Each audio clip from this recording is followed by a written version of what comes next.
সর্বশেষ টি-20 বিশ্বকাপে বল হাতে আলো ছড়িয়েছেন রিশাদ হোসেন। বাংলাদেশের হয়ে 14 উইকেট নেওয়ার কদিন পরই কানাডার গ্লোবাল টি-20 দলে জায়গা পেয়েছে। টরন্টো ন্যাশনালসের হয়ে খেলার কথা থাকলেও পেশা জটিলতায় শেষ পর্যন্ত কানাডায় যাওয়া হয়নি বাংলাদেশের এই লেগ স্পিনারের। কদিন আগে অস্ট্রেলিয়ার বিগ ব্যাশও দলে জায়গা পেয়েছেন রিশাদ। সবকিছু ঠিক থাকলে আগামী ডিসেম্বরে হোবার্ট হেরিকেন্সের হয়ে খেলবেন তো এই লেগ স্পিনার।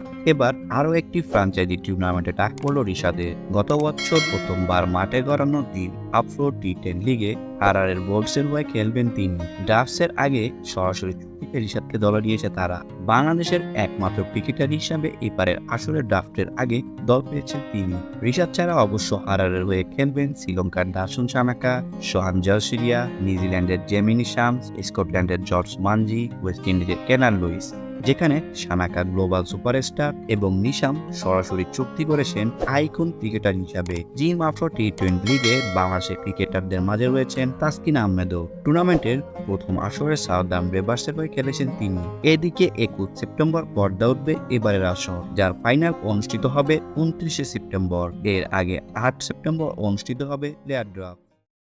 ভিডিওটি দেখার জন্য অসংখ্য ধন্যবাদ।